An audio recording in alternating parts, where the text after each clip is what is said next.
राम दोस्तों, मैं आप सबका स्वागत करता हूं काशी मंथन के इस फेसबुक लाइव सेशन में, जिसका उन्होंने रखा है अंडरस्टैंडिंग चाइना। तो मैंने पढ़ा काफ़ी, इसको इसको लेकर रिसर्च किया है और प्रयास किया है। और दुनिया में एक चाइना को लेकर, चाइना इस समय इट इज़ दी, जिसको कहा जाए, वो अपने को मिडिल किंगडम मानता है। चाइना के अगर पुराना आप इतिहास पढ़ेंगे तो किंग डायनेस्टी, उसके पहले की डायनेस्टी, ये एक अपने को मिडिल किंगडम मानती थी। मिडिल किंगडम का अर्थ कि वो अपने को धरती का जो है, जो अर्थ है, जो अर्थ का वो अपने को एक सेंटर मानती थी। मतलब वो सेंटर सिर्फ जियोग्राफिकली नहीं था, वो सेंटर बेसिकली साइकोलॉजिकली था। तो मिडिल किंगडम, तो आज फिर से, आज 2020 में China is at the centre of everything whatever is happening around in the world, nearly centre of. एक वायरस ऐसा निकला है जिसने सबको परेशान करके रखा है। So the idea is to talk a bit about everything. और एक क्लैरिटी मैं आपको दे दूंगा, इसलिए जो मैंने आपसे कहा कि मैं स्टूडेंट के तौर पे आपको अपने आप को एड्रेस कर रहा हूं, तो उसका अर्थ यह है कि मैं अपने को बहुत, अगर आप कहिएगा तो मैं चाइना के बारे में सब जानता हूं, तो ऐसा नहीं है। So there might be questions which even I might find very difficult to answer. फिर भी मेरा प्रयास है कि हम जितना मैं आपसे इंटरेक्ट कर सकूं वो करूं। तो फर्स्ट राइडर इस टॉपिक का ये है कि व्हेन आई से अंडरस्टैंडिंग चाइना, में लगातार टॉक में चाइना बोलूंगा, चाइना वर्ड का प्रयोग करूंगा। इसका अर्थ ये नहीं है कि मैं जो बोल रहा हूं वो चाइना के लोगों के लिए बोल रहा हूं, चाइना की एज अ नेशन बोल रहा हूं। मैं वहां के political system and how this political system views the world, world इसको कैसे व्यू करता है, मैं उसके बारे में चर्चा करूंगा। क्योंकि चाइना का है my self a big admirer. China को जो राइज रहा है पिछले करीब 30-35 साल में, it is dramatic and it is something जिससे कि it is something to we as Indian should learn from. कि एक देश जो 1978 1980s तक, इनफैक्ट 1987 में चाइना और इंडिया की nominal GDP was on the same footing, today they are around 4.5 times greater than us. So obviously they have done something right, कुछ तो उन्होंने सही किया है जो हमें सीखने लायक है उनसे। तो चाइना की people they are very industrious. आज उनका education system is amongst the best in the world. There are no two doubts about, no two words about it. So China, I am always trying to see something. I am a student of China. I want to judge कि वो क्या कर रहे हैं, कैसे कर रहे हैं, उनकी बेस्ट प्रैक्टिसेस हम कैसे अडॉप्ट कर सकते हैं। तो मेरी शुरुआत यहीं से होगी। चाइना का थोड़ा इतिहास मैं बताऊंगा। चाइना का इतिहास जैसे है कि मतलब हम लोगों ने इतिहास में पढ़ा है, वांग सेंग, वेनसांग, फाहिन, ये चाइना से आए थे इन वेरी अर्ली एजेस। वो हिंदुस्तान बुद्धिज्म के लिए आए थे, बुद्धिज्म सीखने, बुद्धिज्म का ज्ञान लेने के लिए आए थे। यहाँ से बुद्धिज्म लेकर के वो चाइना गए। तो इंडिया का ऐसे भी सबसे बड़ा जो एक्सपोर्ट कहा जाइएगा हिंदुस्तान का, वो एक सॉफ्ट पावर जिसको कहिए कि बुद्धिज्म का है। कहने को बहुत एक रिलीजियस उसमें, लेकिन इंडिया का सबसे बड़ा एक्सपोर्ट आज तक वर्ल्ड में है, वो है बुद्धिज्म। तो उस तरह से लोग आते थे। उससे मैं थोड़ा आगे बढ़ूंगा। एंड अराउंड दी 1639 से 1912 तक China was ruled by the king dynasty. So this dynasty अब 300 साल की डायनेस्टी है, तो it has its own flaws. अपने को एक तरह से व्यू करती थी, दुनिया को एक तरह से व्यू करती थी अराउंड। फिर वो जैसे हर दुनिया, हर डायनेस्टी के साथ होता है, रोमन्स के साथ हुआ, मुगल्स के साथ हुआ, सबके साथ हुआ, हर डायनेस्टी का एक डिक्लाइन होता है। वो धीरे धीरे अपने चरमोत्कर्ष पे पहुंच के, अपने पिनिकल पे पहुंच के वहां से वो नीचे आना शुरू होती है। वही चाइना के साथ भी हुआ। तो अराउंड 1839 से 1949 का पीरियड है, जिसको the Chinese they consider it as the century of Shem.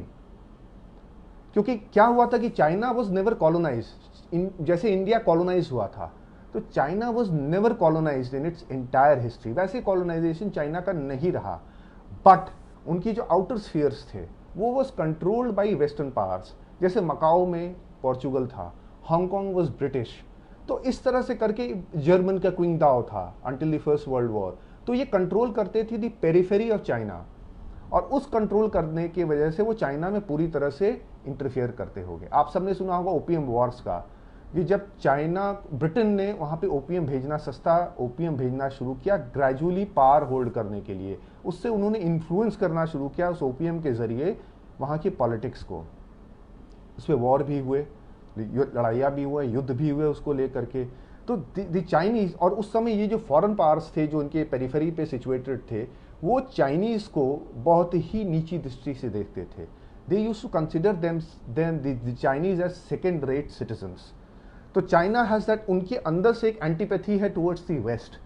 वो उस सेंचुरी को वो कहते हैं कि उस सेंचुरी का उनको एक तरह से कहा जाए तो उनको बदला लेने की इच्छा है। तो वो सेंचुरी ऑफ शेम थी। 1912 में वहाँ रेवोल्यूशन होता है और रिपब्लिक ऑफ चाइना बनता है, जैसे सन यात सेन उसके पहले प्रेसिडेंट थे।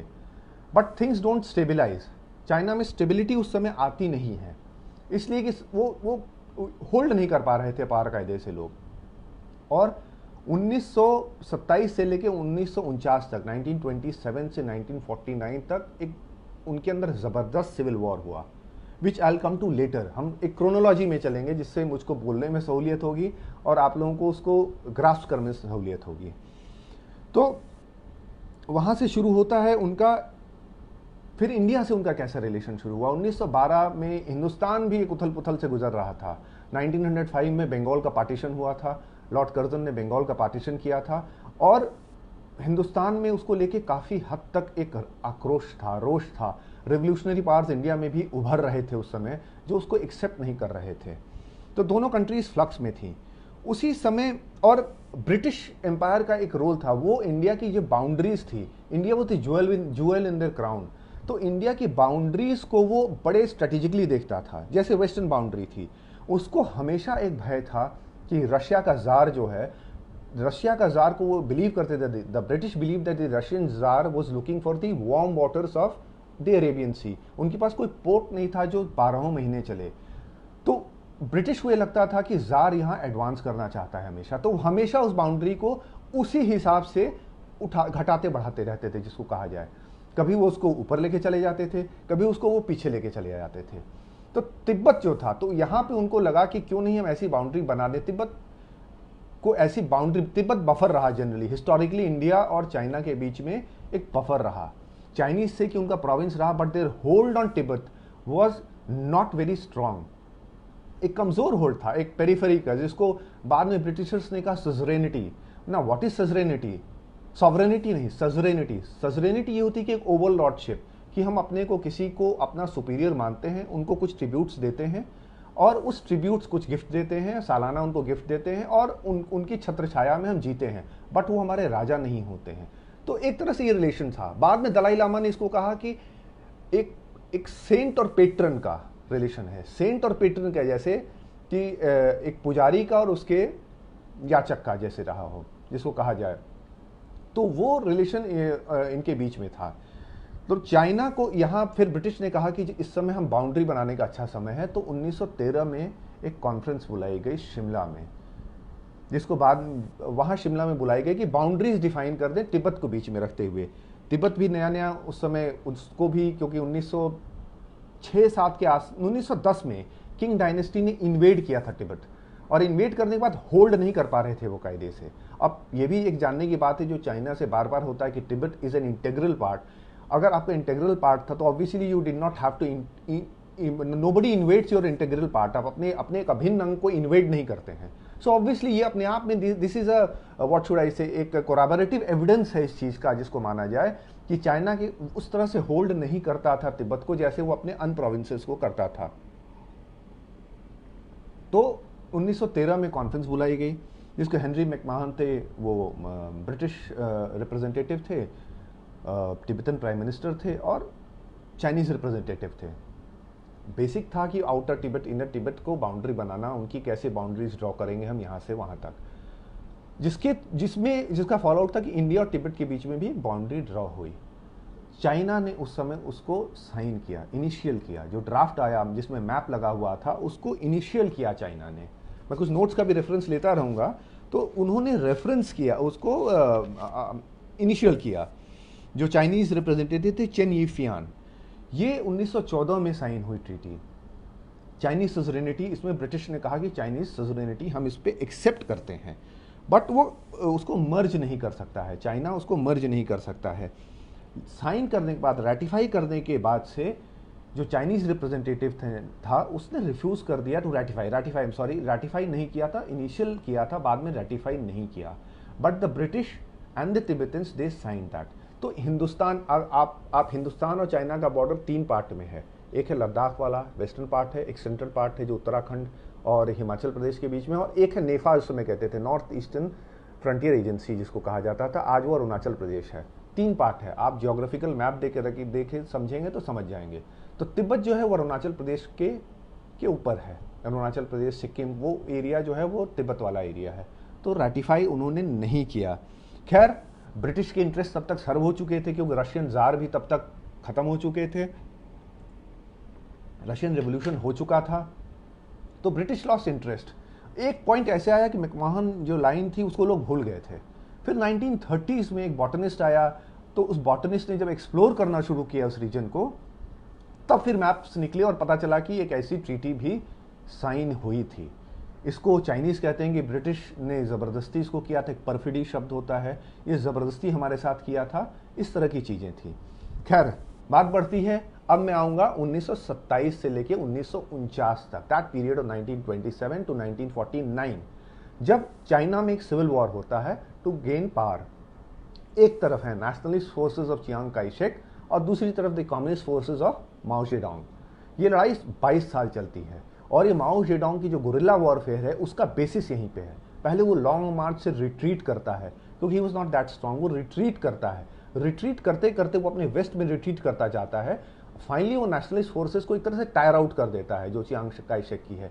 1949 तक ये युद्ध का अंत होता है। चियांग काई शेक जो है वो अब नेशनलिस्ट, वो भाग जाता है आइलैंड जो आज ताइवान के नाम से जाना जाता है। चियांग काई शेक जाकर के ताइवान में ओरिजिनल इनहैबिटेंट्स भी थे, बट ये चाइनीज वहां गए और चाइनीज वहां कम नंबर में भी होते हुए उस समय उन्होंने पावर होल्ड किया वहां पे। तो अब चियांग काई शेक चला जाता है ताइवान। 1949 में the peoples Republic of China बनता है। बनते ही उनका one of the first decisions they take and they announce it is that they will integrate Xinjiang, they will integrate Tibet. बहुत क्लियर थे उनके intentions. We did not read those intentions very properly. और ये जो civil war था China का, तो this somehow led the basis of, जिसको कहा जाए ना कि चाइनीज अग्रेशन जिसको आप देखते हैं, जो चाइनीज एग्रेशन एक तो कम्युनिज्म की थ्योरी से आता है, दूसरा वो आता है कि 22 ईयर्स उन्होंने वो संघर्ष किया था।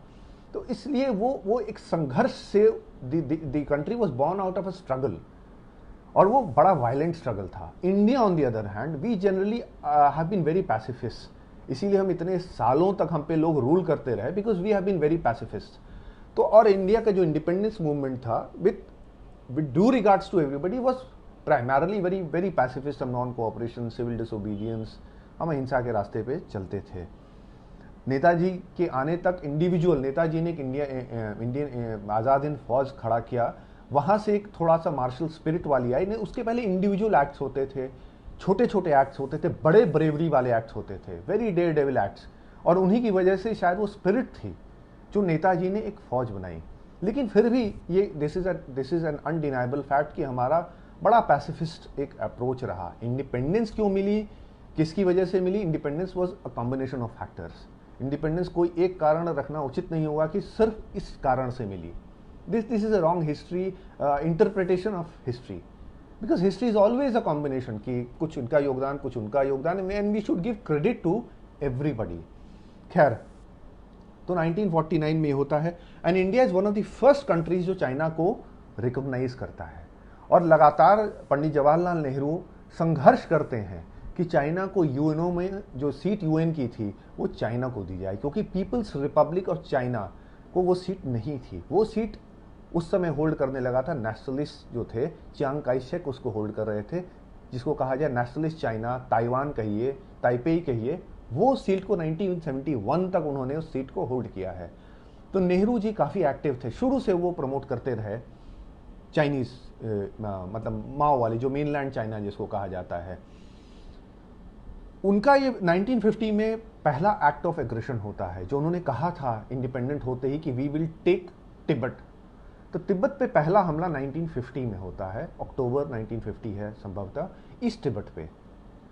ईस्ट तिब्बत पे तब कब्जा करते हैं, तिब्बतन फोर्सेस रेजिस्टेंस करती हैं, but obviously they are overrun, उनके पास वो मटेरियल नहीं था। And Tibetans are generally very spiritual people, वो संघर्षरत people, they are not very उस तरह के मार्शल नहीं थे, और ना उनके पास वो रिसोर्सेज थे। लैंडलॉक्ड कंट्री था, स्पिरिचुअलिज्म में इसका बिलीव था, दलाई लामा थे, तो वो ले लेता है। अब उसके बाद the warning bell start to write. Sardar Patel एक चिट्ठी लिखते हैं पंडित नेहरू को, जिसमें वो वार्न करते हैं बेसिकली कि ये जो तिब्बत का बेसिकली जो एक्ट हुआ है, it is dangerous for us. It's a very long letter, and मैं सबसे सुझाव दूंगा कि उसको गूगल करके खोजिए, पढ़िए, कि एक फोरसाइट के साथ वो वार्न करते हैं। बट थिंग्स कीप ऑन, एक रिप्रोचमेंट होता है। हिंदुस्तान भी नया नया इंडिपेंडेंट हुआ था, पाकिस्तान का प्रॉब्लम हमारा शुरू से था। So it was very obvious कि वी डिड नॉट थिंक कि हमको दूसरी तरफ भी कॉन्सेंट्रेट और फोकस करना चाहिए। And the Chinese were very friendly Zhou N लाई और नेहरू के बीच में। और पंडित नेहरू को मतलब इट इज़ ऑन रिकॉर्ड कि जहाँ वो कहते हैं कि जब तिब्बत के लिए उनसे मदद मांगी जाती है तो वो कहते हैं कि नहीं, तिब्बत की अगर मदद करने जाए, we go to help Tibet, एक तो हम कर नहीं सकते, no power can help Tibet, and if we go to help Tibet it might increase problems for them. ये तो इस पे तिब्बत को हमने छोड़ दिया उनके हाल पे।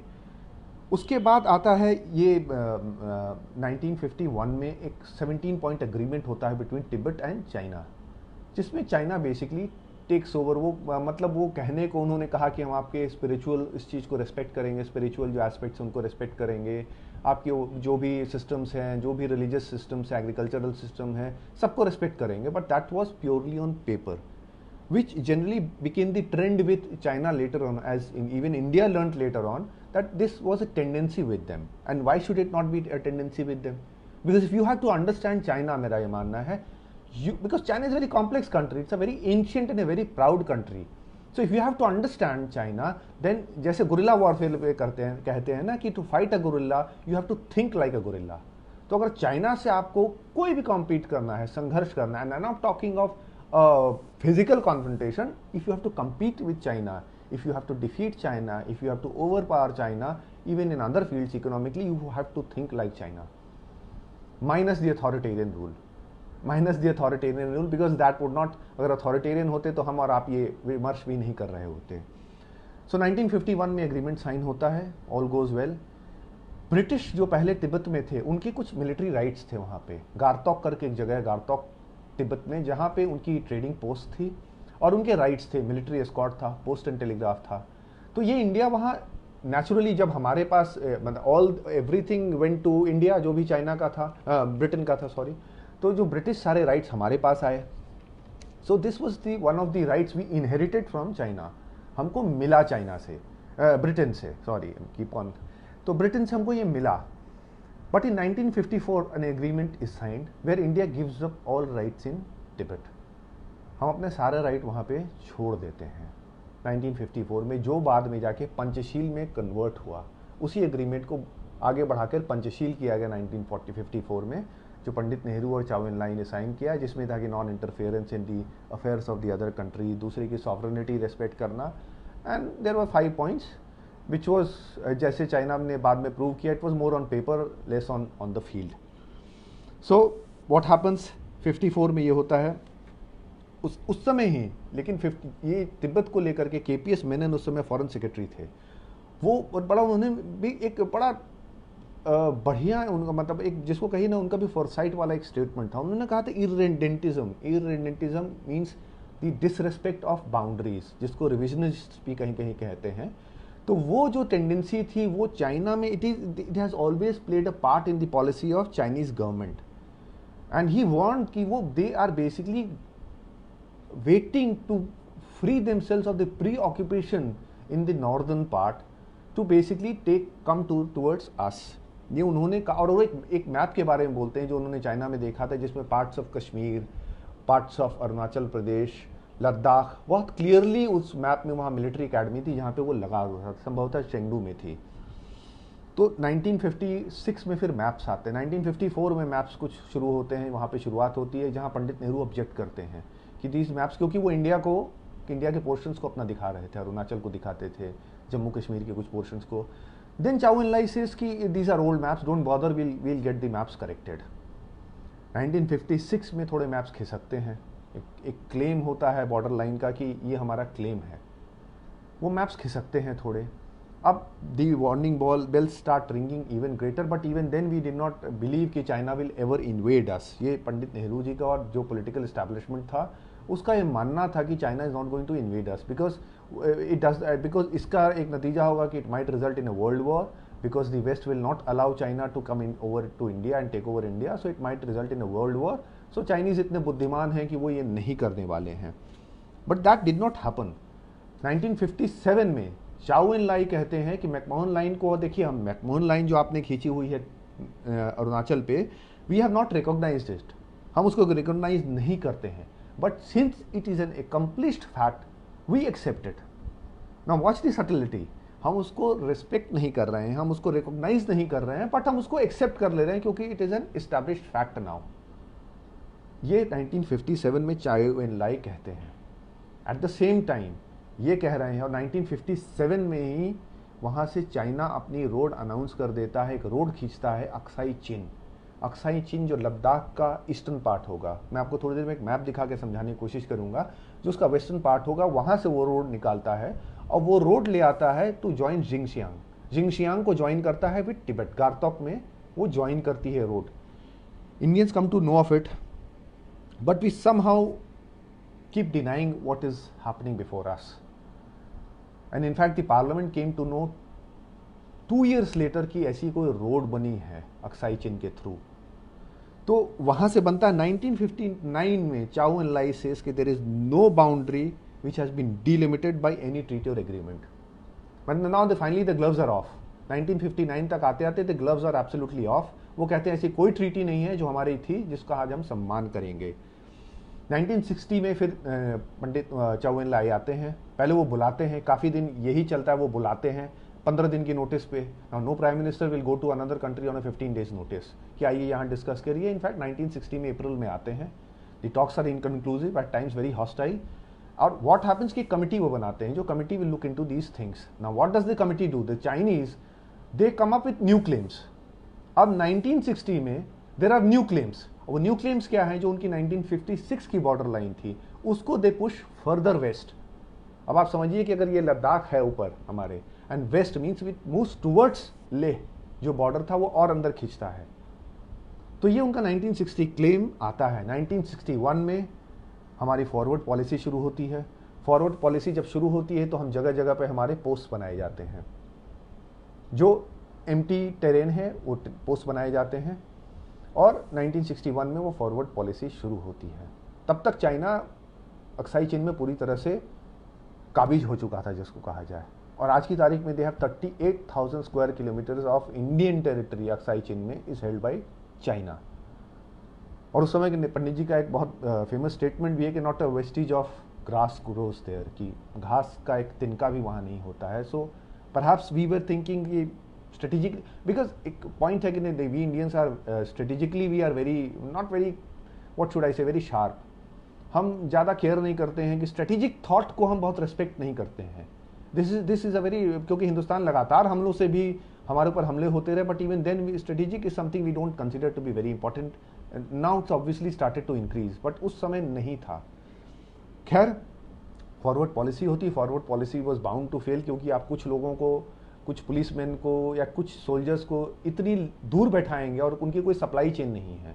लॉजिस्टिक्स इतने खराब है कि there is no supply chain. और इंसिडेंटली गलवान में ही शुरुआत, one of the starting points was Galwan in 1962, जो आज आप लोग लगातार सुन रहे होंगे गलवान पे. वहाँ से शुरू होता है. जुलाई में मामला सेटल होता है and 20th October is when they 1962 China launches an attack and the rest is history. उसके बारे में अब इस समय, अब आज के तारीख में उसको क्रिटिसाइज करना, किसका फेलियर था किसका फेलियर नहीं था, क्या करते कि बेहतर रहता है, that is all in hindsight. जो भी हम बोलेंगे आज हम हाइंडसाइट में बोलेंगे. ऑब्वियसली मिस्टेक्स हुई, बट आई एम श्योर कि mistakes were not intentional. It happened कि हम पैसिफिस्ट थे. वी नेवर बिलीव्ड कि ऐसा कुछ हो सकता है, हमको युद्ध करना पड़ सकता है. और अब थोड़ा आज से मैं रिलेट करूंगा इसको, मैं थोड़ा टू एंड फ्रो करता रहूंगा. 19 उस समय बड़ी परिस्थितियां ऐसी थी कि कोई हो सकता है कोई नॉर्मल कंट्री बिलीव नहीं करती. चाइना कोरिया वॉर में इन्वॉल्व था, खत्म हुआ था, लेकिन लॉस इसका भी काफ़ी हुआ था. लाओस में यूएसए था. ताइवान में Chiang Kai Shek was waiting to invade आपका मेनलैंड चाइना. एंड माओ ने 1957-58 में द ग्रेट लीप फॉरवर्ड करके एक पॉलिसी शुरू की थी, which is an economic policy, what should I से, मतलब वो policy was, it ended in failure and around 17 million, estimate से 17 मिलियन से लेके 45 मिलियन लोग तक की मौत हुई उस पॉलिसी में आउट ऑफ स्टारवेशन और अदर रीजंस. तो China was itself in a flux. So may be nobody could basically, आप और हम ये अंदाज नहीं लगा सकते थे कि China was in a position to attack us. But 1959-62 में बहुत सारी चीज़ें इवॉल्व की. लाओस में एग्रीमेंट हो गया, the US forces withdrew from Laos. So that support to India coming from Laos was ruled out through, because the US got into an agreement. We were not very friendly with US anyway. We were more inclined towards the non-aligned movement. But तो US withdraw हो गया. That pressure, I am talking of the pressure points. जो pressure points थे, जो possibility थी कि China invade करेगा, वो लाओस से, अब यूएसए से नहीं थी कि चाइना को इन्वेड करेगा उधर से. ताइवान को भी यूएस ने अनाउंस कर दिया कि we will not use the Taiwan states to hit out at China, meaning कि वो भी रूल आउट हो गया. तो चाइना, तब तक बे ऑफ पिग्स क्राइसिस होती है, जहाँ कुछ मिसाइल यूएसएसआर ले जाकर के, उस समय यूएसएसआर था, वो वहाँ प्लेस करता है और उनके बीच में क्राइसिस होती है यूएस और यूएसएसआर के बीच में. इन सारी परिस्थितियों तो यूएसए ऑलरेडी इंगेज हो जाता है अपनी इंटरनल और अपने फ्रंटियर्स को संभालने में. कैनेडी प्रेसिडेंट थे. So China sees this is an opportunity, and believe me, China को अगर आप स्टडी करेंगे, you will find this fact, and this everybody should learn that how to create an adversity into an opportunity. कैसे भी किसी खराब समय को एक मौके के रूप में परिवर्तित किया जाए, वो चाइना ने किया. एंड 1962 का invasion, we'll move forward. It was an invasion and we lost badly. Now, losing badly is obviously a very relative term, but as of now, वो बॉर्डर्स हमारे कभी डिलिमिट नहीं हुए थे. वेस्टर्न ऐसे भी ट्रेडिशनल बॉर्डर्स थे, हमारे लद्दाख वाले ट्रेडिशनल बॉर्डर्स थे, बट 38,000 किलोमीटर्स उन्होंने लिया. अरुणाचल और तवांग के जरिए वो तवांग को पा गए थे, आगे बढ़ रहे थे. Indian forces had basically abandoned Assam also, और we are waiting for preparing for the worst. US से हमने इंटरफेरेंस की बात की. जब तक वो आता तब तक China withdrew. China was also withdrew. It's purpose had been solve. वो जो अफ्रो एशियन, उस समय एक इंटेग्रिटी और यूनिटी की बात हो रही थी, जिसके पंडित नेहरू जी सबसे बड़े नेता थे, सबसे मान्य नेता थे. उन्होंने नेहरू जी को भी एक तरह से दगा दे दिया था. It was a stab in the back for Pandit Nehru also. So they withdrew. So that was that, but it did not stop at that. Today we have a line of actual control. The border is actually, matlab, because China will not, it is, there are special representatives, there's a lot of talks going on, but these are only talks because China is not, I'll be very frank, I don't see them as being interested in resolving the problem, because it serves them well. वो हिंदुस्तान को जब चाहते हैं तब वो कुछ soldiers को भेज करके आपको परेशान करते हैं, आप अपनी एनर्जी रिसोर्सेज उनके साथ लगाते हैं, and that serves there purpose. वो अपने को हमेशा ही एक बार्गेनिंग पोजीशन में रखना चाहता है वो nation. But it has done well. और आज I was telling you 4.78 times उनका जो जीडीपी, नॉमिनल जीडीपी है, हमसे ज़्यादा है. उनका defence budget is $228 billion and Indian defence budget is $55 to $56 billion. So you can understand the diversity between the two nations. We'll move further and come to this as to what our basically options are. Now, अब हम बहुत सारी चीज़ों को bypass करेंगे, उतना समय नहीं. We'll come to the present days. What has happened? What is going on? तो पूरी दुनिया एक पैंडेमिक से गुजर रही है, which is of Chinese origin. They will keep on saying, they will keep on digressing. कि अभी कुछ दिन पहले मैंने पढ़ा कि there are certain strains which were not found in the original Wuhan strain. So obviously this is happening elsewhere also. उनका जो एक फॉरेन मिनिस्ट्री के स्पोक्स पर्सन है, जो आजकल उनकी लेटेस्ट चली हुई है वुल्फ वॉरियर डिप्लोमेसी, जाओ लीजियान ने तो ये भी कहा कि यूएस आर्मी जो अक्टूबर में आई थी, जो world army games, military games थे, वो लेकर के आई थी. So there is acceptance of the fact there is something very fishy about it, क्योंकि अगर ये नेचुरल स्ट्रेन है तो ऑब्वियसली वो कैसे लेकर के आए थे. एंड सेकेंडली, बैट्स वगैरह जो होते हैं, ये मुझे नहीं लगता है कि चाइना को छोड़ करके ज़्यादा जगहों पे इनका कंजम्पशन होता है. For all I know there is a very limited market for this. जो इसके ऊपर नहीं चलता है। तो वुहान इंस्टीट्यूट ऑफ वायरोलॉजी बहुत फेमस हो चुका है। आज की तारीख में there 61.76 lakh people who have been infected, who are infected, and 3.76 lakh people have died. India में आज की तारीख में थोड़ी देर पहले का मैं रेशियो देख रहा था, इट वाज 1.82 लाख जो टोटल इन्फेक्शन हुआ, जिसमें रिकवरी भी है अच्छी, but total infection is 1.82 lakh and 5.1 thousand deaths. China on the other hand 83,000 infections and 4.6 thousand official figures. All Chinese figures are basically, I mean, prone to alteration. अब कितना वो तो स्टेटिस्टिक्स वाले बता पाएंगे, उनको स्टडी करके डेटा जो स्टेटिस्टिक्स करते हैं कि how much is this figure, but China they did contain it, obviously they did contain, and it's a miracle कि 25 January was the Chinese lunar new year day. ये एक बहुत बड़ा मूवमेंट होता है। परहैप्स द वर्ल्ड में जो सबसे बड़ा एक एक टेम्पररी लोग माइग्रेट करते हैं, ट्रैवल करते हैं, are the Chinese. They come from all around the world to China, so all of them were coming to China, and China had obviously, ये उस समय तक न्यूज़ नहीं थी because initial news was suppressed, वो पूरी तरह से सप्रेस की गई थी। ली वेनलियांग जो the first person who basically got on to WeChat, और वहाँ उन्होंने शेयर किया था, जो डॉक्टर आई फेन ने उनको इन्फॉर्मेशन दी थी, he had shared it by the last week of December. Taiwan had said that something was happening, but WHO was not interested. So people traveled. In fact, 14th January ko, there's a very strange fact, 14th January ko, and perhaps this is also an example of the Chinese power, the power they hold on the world's organizations, different organizations. अब तो सुन रहा हूँ कि YouTube पे भी वो delete कर देते हैं कमेंट्स की, अगर चाइनीज़ को फेवरेबल कमेंट्स नहीं है तो यूट्यूब का चाइना से कोई लेना देना नहीं है, but they are deleting comments which are so not very positive about China. तो वर्ल्ड हेल्थ ऑर्गेनाइजेशन की 14th जनवरी की भी ट्वीट है कि there is, the China has reported that there is no human to human infection, this is not spreading from human to human. So people came, everybody came, but they were not allowed. China stopped its internal travel. It knew what was happening. ये बात पे ये कतई विश्वास नहीं किया जा सकता है कि China did not know what was happening on the ground. Because then why, I mean, this is a very simple example, Shanghai, Beijing, very few cases. I mean, why is it not easier for a person in Wuhan, which is very close to Shanghai, to travel to Shanghai and travel to Beijing rather than take it to Rome, take it to New York? So this is something we understand कि उन्होंने internal travel बंद कर दिया. They knew what was going wrong. There was something going wrong. But people who came, they went back. Everybody went back. Nobody was stopped. In fact जब पहला वो जो advisories issue हुए, जो इंडिया ने बंद किया, ऑस्ट्रेलिया ने बंद किया, यूएस ने बंद तो बहुत देर से बंद किया, जब इन्होंने बंद करना शुरू किया तो बहुत WHO ने कहा कि आप स्टिग्मा लगा रहे हैं, you should not be doing this. In fact मतलब इस तरह की जो स्टेटमेंट्स थे, तो it was all very confusing for everybody. And what they did further, I have this document also, what they did further कि आज की तारीख में if you are writing a paper on the Wuhan virus, we will call it Wuhan virus, well if the Ebola virus can be called the Ebola virus, then there is no point in hiding the fact that it is a Wuhan virus, it has come from Wuhan.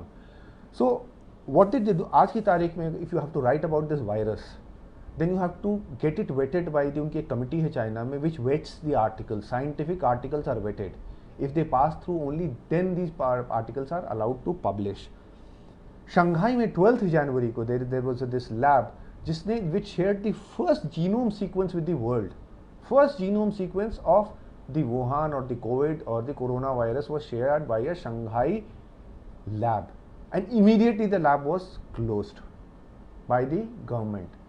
Obviously there was something wrong, and till date China has not shared a live virus with any other country. It had been resisting calls for वो international inquiry के लिए they were resisting calls. Chinese ambassador to Australia, जब Australia ने कहा कि we want an international affair inquiry, they said कि जबकि China और उनके रिलेशंस बहुत अच्छे हैं, तो उन्होंने कहा कि then we will basically start affecting our trade, our students will not come. So there are lot of other things, जिस तरह से थ्रेटन करना उन्होंने शुरू किया कि हमारे टूरिस्ट नहीं आएंगे, our students will not come, we will not buy your products. Incidentally, they have stopped taking barley from Australia से नहीं लेके, and they are buying it from USA. So that's another very tactical game they play कि they will drive a wedge between जो allies हैं उनके बीच में भी फूट डालने का एक उनकी साइकोलॉजी चलती रहती है. So the lab was shut और उसके बाद से ये चलता रहा. तो अब ऐसी कंडीशन जब दुनिया की होगी एंड द ग्लोबल वेल्थ एक एस्टिमेट है कि around 1 trillion, more than 1 trillion US dollars की ग्लोबल वेल्थ का लॉस हुआ है. So you can understand the economies have staggered, they are absolutely stopped. India is going to, I mean, everybody is going to open up gradually, but we are not, nobody is going to recover very soon. It's going to be, there are very tough times ahead. But China is good, China is healthy, it has succeeded. So, but then the question comes कि भाई ऐसी situation में why would China, I mean, if you are very weak, if you, there's pressure on you, worldwide लोग condemn कर रहे हैं आपको, people are asking questions. So why will you do something of this sort? And they are not doing it only with India. ये हिंदुस्तान के साथ ही नहीं कर रहे हैं, वो साउथ चाइना सी के में कर रहे हैं. साउथ चाइना सी देखिए, South China is towards this, इस तरह मैप नहीं है मेरे पास, but if you look at the globe, और थोड़ा हिंदुस्तान की मैप रीडिंग को भी हम लोग को इम्प्रूव करना होगा. Look at the globe and see कि साउथ चाइना सी कहाँ है. Now they have started to call that South China Sea as their own sea. Okay, so South China Sea में लगातार हो रहा है. वियतनाम से अभी उनका एक वियतनाम का जहाज, एक फिशिंग ट्रॉलर था, उसको डुबाया. जापान के एक डिस्ट्रॉयर शिप था, उससे जाके उनकी फिशिंग बोट लड़ी. They indulge in all kinds of activities कि उनका फिशिंग ट्रॉलर जाके जापानीज डिस्ट्रॉयर से टकराएगा, वो किसी को वो दूसरे की एक्सक्लूसिव इकोनॉमिक जोन में घुसेंगे. अभी इंडोनेशिया के साथ घुसे, पैंडेमिक अभी खत्म नहीं हुआ तब तक वो इंडोनेशिया के टेरिटोरियल एक्सक्लूसिव इकोनॉमिक जोन जो समुद्र में होता है उसमें उन्होंने इंटरफेरेंस शुरू किया. तो ये सारी चीज़ें जब होती रहेंगी, हिंदुस्तान में वो हो गए. क्यों, ऐसी क्या ज़रूरत है इस समय? तो आपको अपना घर पहले संभालना पड़ेगा ना. आप दूसरों में इंटरफेयर करने के पहले आप अपने को पहले संभालेंगे. But China somehow does not seem to believe in this. There are reasons behind this. One of the reasons is that Xi Jinping is under a lot of pressure, lot of internal pressure. There is a lot of commentary going on the social networking sites which China has, Weibo and WeChat. They don't allow Twitter, they don't allow WhatsApp, they don't allow anything else. So they have their own social networking sites. There's a lot of criticism going on. So Xi Jinping is under a lot of pressure कि उन्होंने internally भी जैसे handle किया. People are not sure of the figures.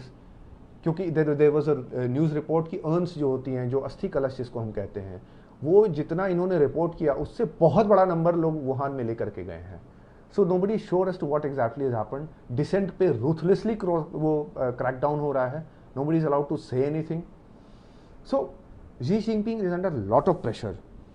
Trade war उनका US से चल ही रहा था, तब तक ये समस्या भी आ गई. ट्रेड वॉर की वजह से ऑब्वियसली, जैसे मैंने एक एस्टिमेट है कि there were 20 million unemployed people in 2019 in China.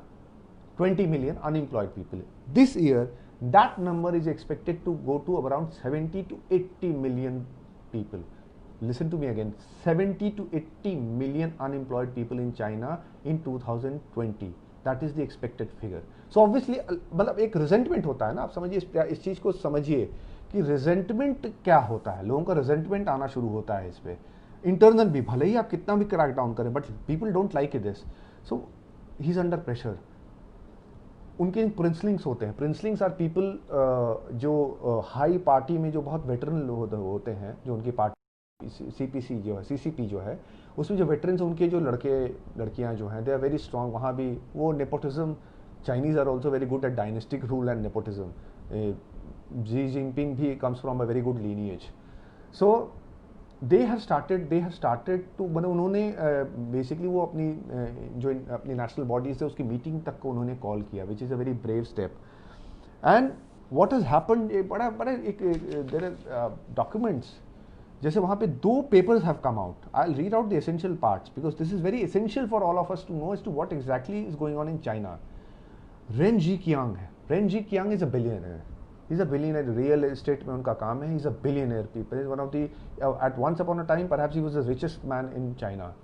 So he wrote an article, essay, my reading of February 23, where he does not take the name of Xi Jinping, but he calls him the emperor.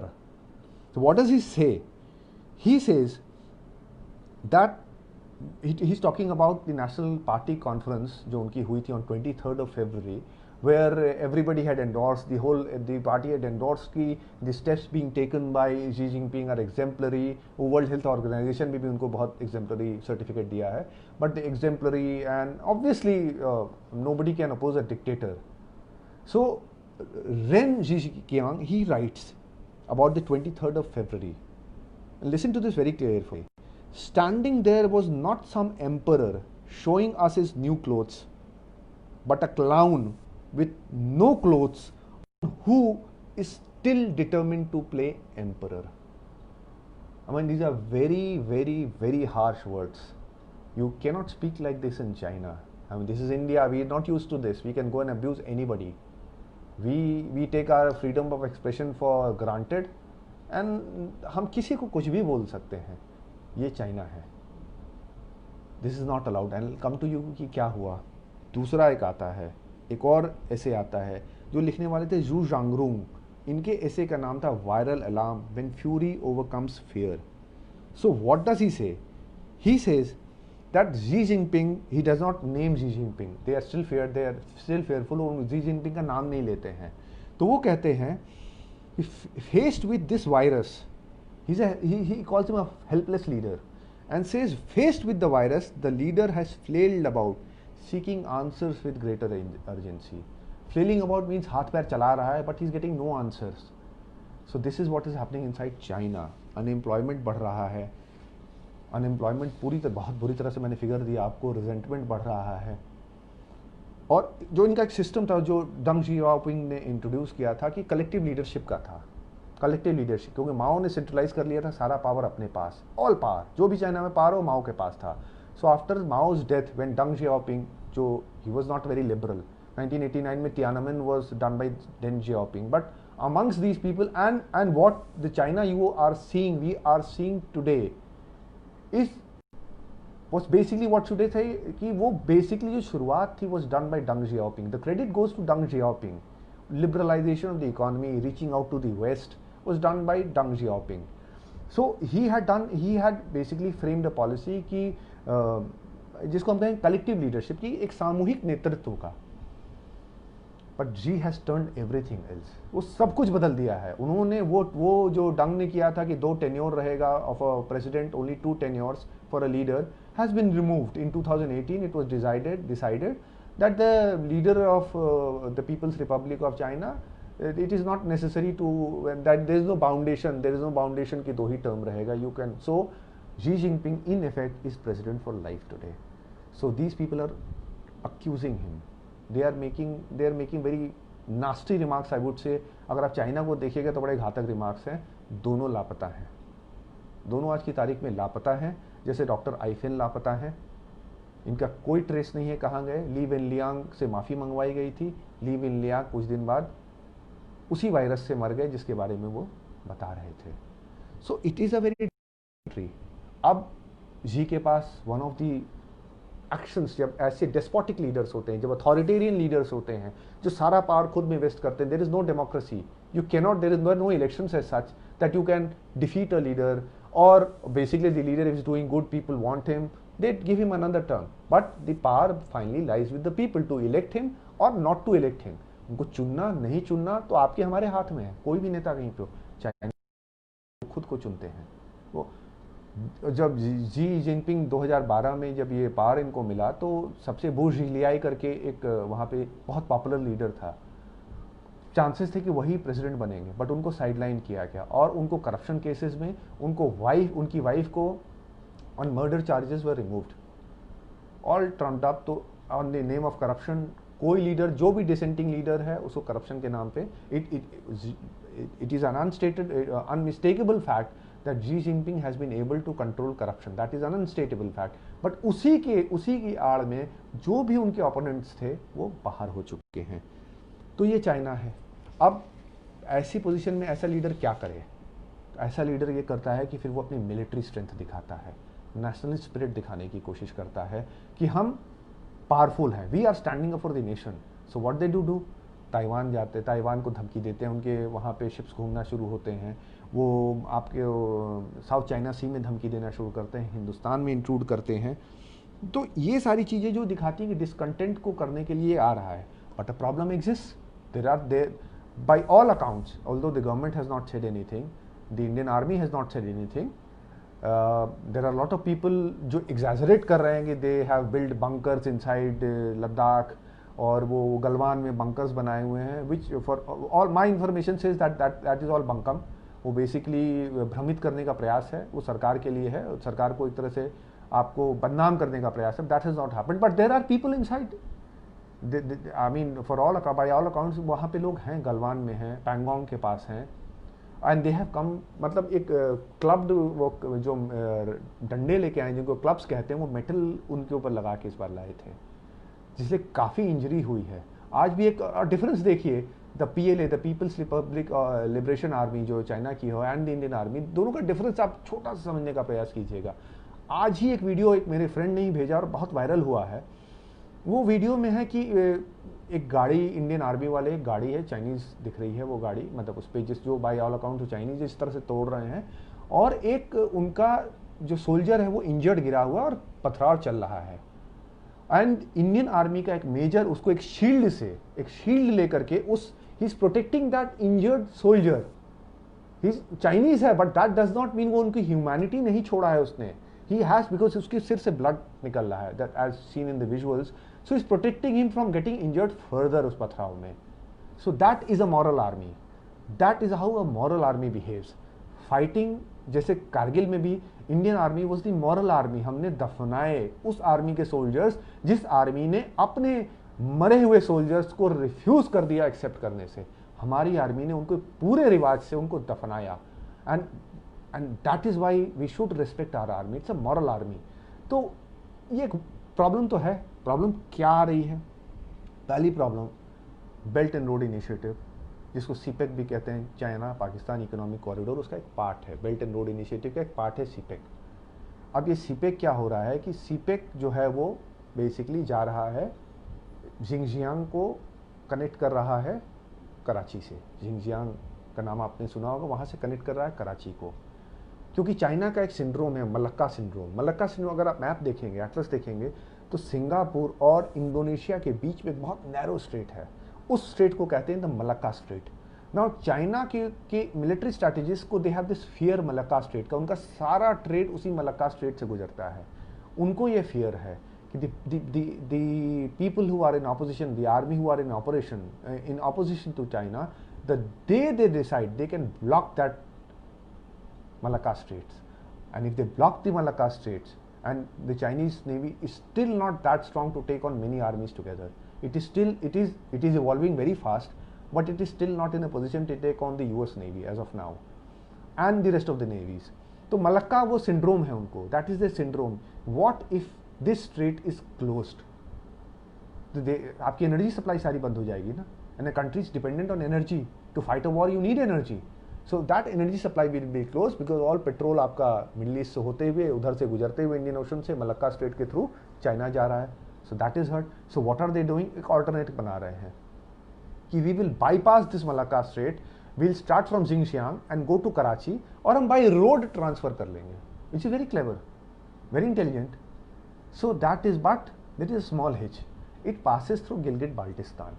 Now Gilgit Baltistan कि छोटा सा इतिहास है कि जब Pakistanis invaded Kashmir इन 1947, then Gilgit Baltistan में जो major brown था, ही सडनली, जो ब्रिटिश था, ही सडनली उन्होंने वहाँ पे एक विद्रोह करवा करके कश्मीर के, it was under Kashmir, Jammu Kashmir के राजा Maharaja Hari Singh, he revolted and they acceded to Pakistan, which was not the legal document. The ruler of the state, जो रूलर था स्टेट का, only he had the power to accede to either India or Pakistan.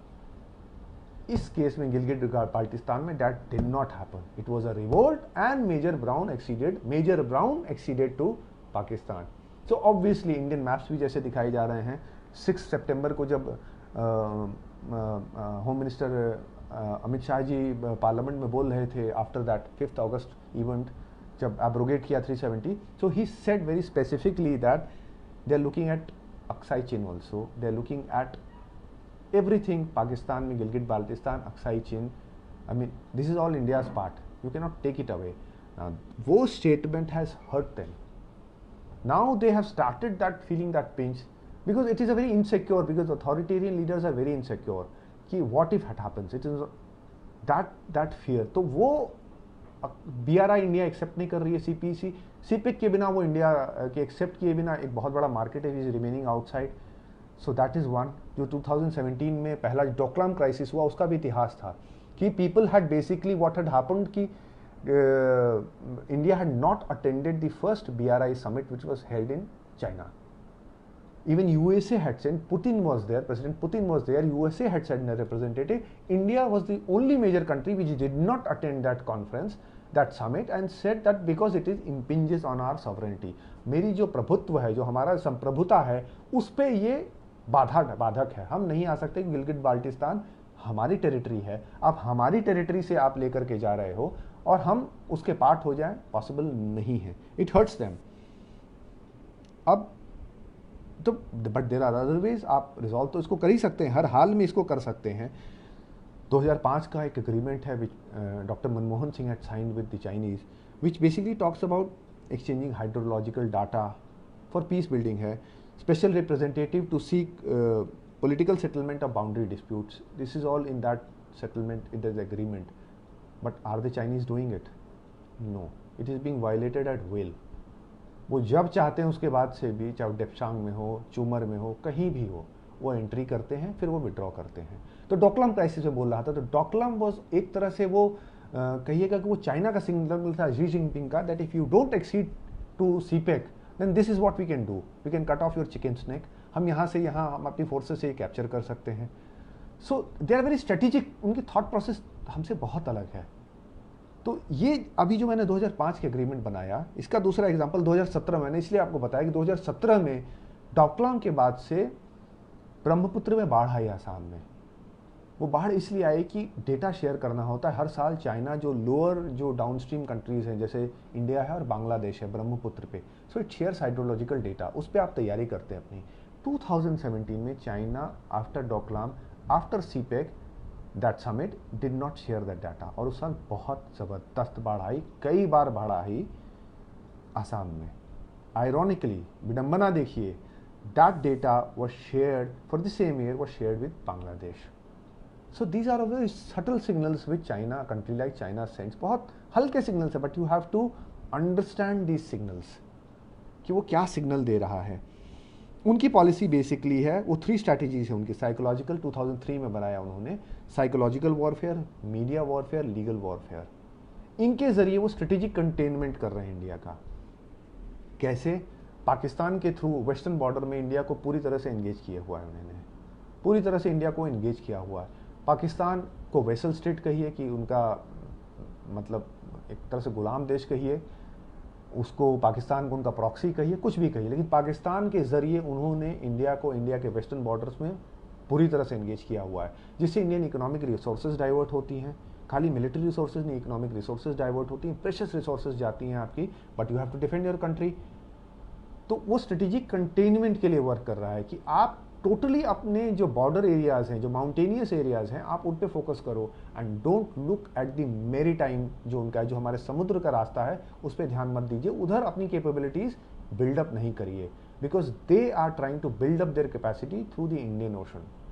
वो उधर से भी इस belt and road initiative को लेके जाएंगे, जिसमें उन्होंने मालदीव्स में अटेम्प्ट किया है, बाद में सक्सीड नहीं कर पाए. श्रीलंका में हम्बन टोटा को उन्होंने ले लिया है.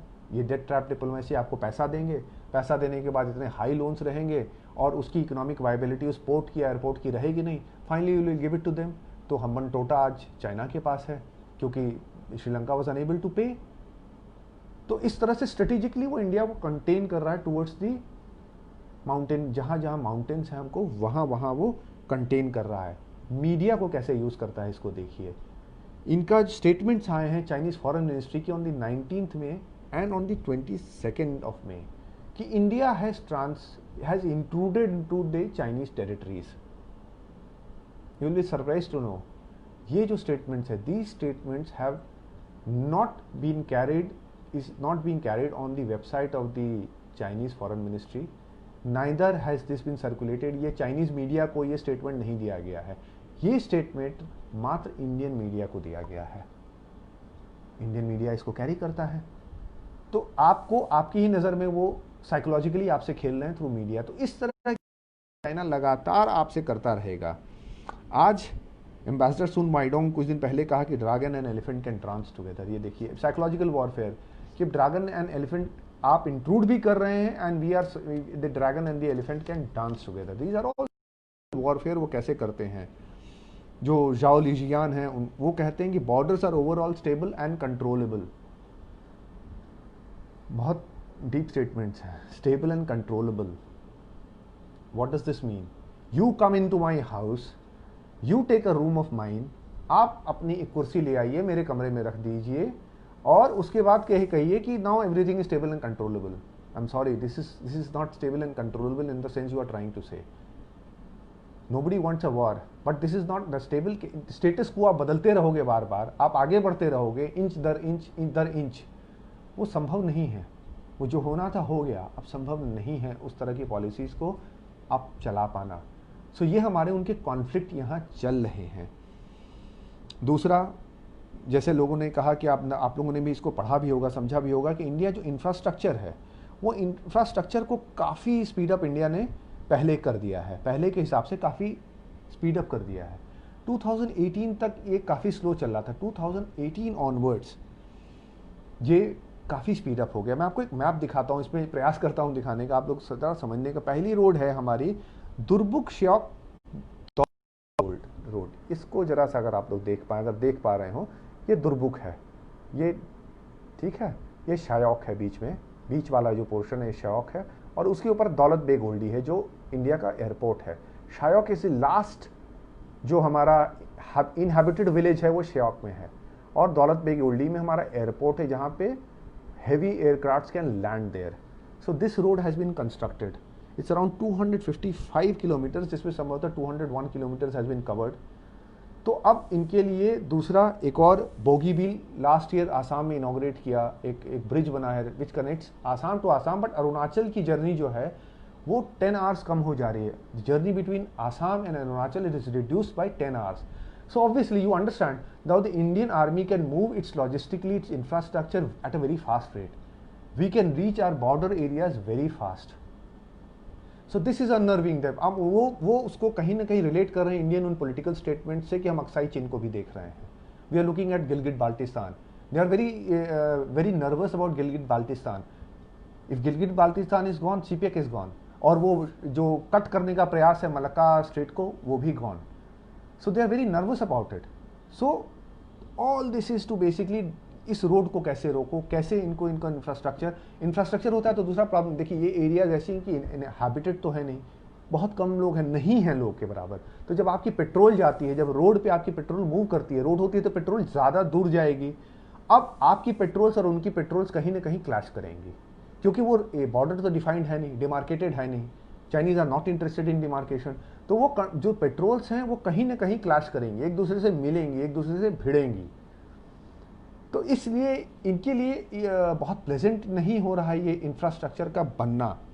15 साल में ये रोड बनी है तो 15 साल तक कंफर्टेबल रहे, लेकिन अब इस रोड बन जाने से जो हमारी फोर्सेस हैं वो दौलत बेग ओल्डी तक पहुंच जा रही हैं। दौलत बेग ओल्डी की अपनी इंपॉर्टेंस है, I will come to you later. फिर पाकिस्तान फैक्टर है ही हमारे उनके बीच में। मसूद अजहर, किसी से छुपा नहीं, उनका रोल जो था वो कैसे यूएन में उनको प्रोटेक्ट करने का लगातार चलता रहा। बहुत स्ट्रेस में आए, बहुत प्रेशर में आए, तब आए। Financial action and task force FATF उसमें लगातार प्रोटेक्ट कर रहा है। ग्रे से ब्लैक नहीं हो रहा है तो उसका सबसे बड़ा कारण है चाइना। जिस दिन वो ग्रे से ब्लैक हो जाएगा उसको फाइनेंशियल इंस्टीट्यूशंस दुनिया के पैसा देना बंद कर देंगे पाकिस्तान को। तो पाकिस्तान को प्रोटेक्ट कर रहा है चाइना। NSG में न्यूक्लियर सप्लाई ग्रुप में इंडिया की एंट्री नहीं चाहता है, पैरिटी नहीं चाहता है वो। FDI रूल्स, जब उन्होंने 1.01% याद कीजिएगा, कुछ दिन पहले ही उन्होंने 1.01% स्टेक करीब उनके सेंट्रल बैंक ने HDFC बैंक में लिया। सो दैट वाज कि मार्केट गिर रहे थे पैंडेमिक की वजह से, so they were very hostile takeovers कर रहे थे, जल्दी जल्दी वो खरीद रहे थे। तो जैसे उन्होंने लिया, गवर्नमेंट को पता चला तो उन्होंने एक रूल इंट्रोड्यूस कर दिया कि any FDI investment from a neighbouring country which has borders with India has to be through the government route.